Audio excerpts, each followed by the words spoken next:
City India news channel हक की आवाज़। पैराडाइज फंक्शन पैलेस महबूब नगर। ముందుగా అందరికీ గణతంత్ర దినోత్సవ శుభాకాంక్షలు। ఈరోజు భారతదేశం యావత్తు పెద్ద ఎత్తున ఈ గణతంత్ర వేడుకలను జరుపుకుంటా ఉన్నాం। ఇప్పుడే మహబూబ్నగర్ జిల్లా హెడ్ క్వార్టర్లో కాంగ్రెస్ పార్టీ కార్యాలయంలో డీసీసీ ఆధ్వర్యంలో ఈ గణతంత్ర వేడుకలను ఘనంగా జరుపుకోవడం జరిగింది। ఇప్పుడే జెండా ఆవిష్కరణ చేయడం జరిగింది। ముఖ్యంగా ఈరోజు ఎందరో త్యాగదనుల ఫలితం ఈ భారతదేశ స్వేచ్ఛా స్వాతంత్ర్యం। ఆ రోజు స్వాతంత్ర్యం కోసం పోరాడిన ఎందరో మహానుభావులను స్మరించుకుంటూ మనము 15 ఆగస్టు అదేవిధంగా రాజ్యాంగాన్ని అమల్లో తీసుకొచ్చిన దినంగా మనం ఈ గణతంత్ర దినోత్సవాన్ని జరుపుకుంటా ఉన్నాం। ఈరోజు రాజ్యాంగానికి తూట్లు పొడిచే విధంగా రాజ్యాంగాన్ని అవమానించే విధంగా భారతదేశంలో బీజేపీ పార్టీ వ్యవహరిస్తున్న తీరును ప్రజలందరూ కూడా గమనిస్తూ ఉన్నారు।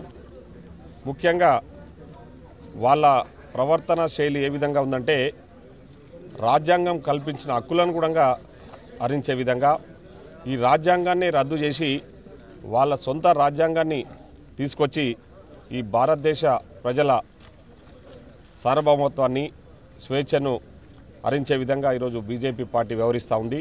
దాన్ని మేము తీవ్రంగా ఖండిస్తూ ఉన్నాం।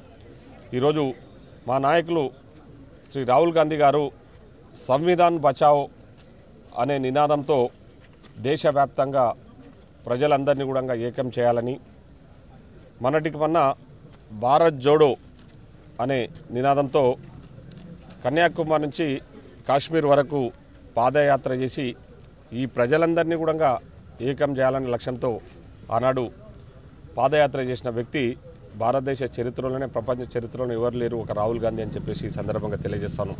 ఈరోజు దేశ స్వాతంత్ర్యంలో కానీ ఈ దేశం ఇంత ఆర్థికంగా ముందుకు వచ్చిందంటే దానికి ప్రధాన కారణం ఈరోజు కాంగ్రెస్ పార్టీ అని చెప్పేసి ఈ సందర్భంగా గుర్తు చేస్తూ ఉన్నాం। కాంగ్రెస్ పార్టీ తీసుకొచ్చిన సంస్కరణలు కానివ్వండి, కాంగ్రెస్ పార్టీ కట్టిన ప్రాజెక్టులు కానివ్వండి, కాంగ్రెస్ పార్టీ ఎన్నో సంక్షేమ పథకాలను బడుగు బలైన వర్గాలకు అందించి ఈరోజు భారతదేశం ప్రపంచ దేశాలతో అగ్రగామిగా నిలబడడానికి కారణమైనది కాంగ్రెస్ పార్టీ అని చెప్పేసి ఈ సందర్భంగా గుర్తు చేస్తూ ఉన్నాం। ఈరోజు 2014 నుంచి ఇప్పటి వరకు భారతదేశంలో బీజేపీ పార్టీ అధికారంలోకి వచ్చినాక కులాల మధ్యలో మతాల మధ్యలో చిచ్చులు పెట్టే ప్రయత్నమే చేస్తుంది తప్ప భారతదేశాన్ని ఏకతాటిపై నడిపించి అందరికీ సమాన అవకాశాలు కల్పించాలనే ఆలోచన చేయకుండా ఒక వర్గాన్ని రెచ్చగొట్టే విధంగా ఈరోజు భారతదేశంలో బీజేపీ పార్టీ వ్యవహరిస్తూ ఉంది। సో అది ఒక దురదృష్టకరమైన విషయము।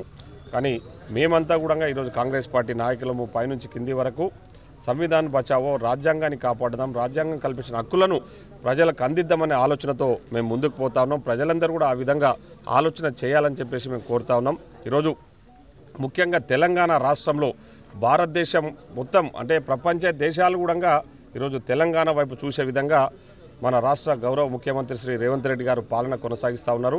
మొన్నటికి మొన్న మీరందరూ కూడా చూసింటారు, కని విని ఎరగని రీతిలో దావోస్లో జరిగిన వరల్డ్ ఎకనామిక్ ఫోరం ద్వారా పెట్టుబడులు దాదాపు 1,78,000 కోట్ల రూపాయల పెట్టుబడులు తీసుకొచ్చేసి ఈ తెలంగాణ రాష్ట్రాన్ని అన్ని రకాలు కూడా అభివృద్ధి చేయాలనే లక్ష్యంతో ముందుకు పోతా ఉన్నాం।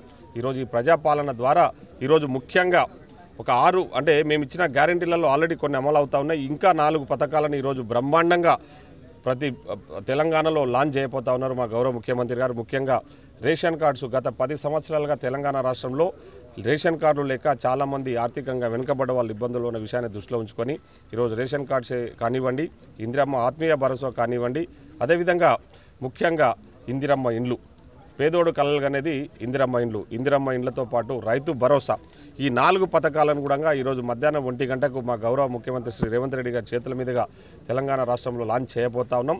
మేము అన్ని నియోజకవర్గాలలో కూడా మేమందరం ప్రజాప్రతినిధులందరం కూడా ఈరోజు మండలానికి ఒక గ్రామాన్ని ఎంచుకొని ఈరోజు లాంఛనంగా ప్రారంభించి ఈ రోజు నుంచి నిరంతర ప్రక్రియ ద్వారా ఈ పథకాలన్నీ కూడా ప్రజలకు అర్హత గల వ్యక్తులకు పార్టీలకు అతీతంగా అందియబోతా ఉన్నామని కూడా ఈ సందర్భంగా గుర్తు చేస్తాను। Thank you.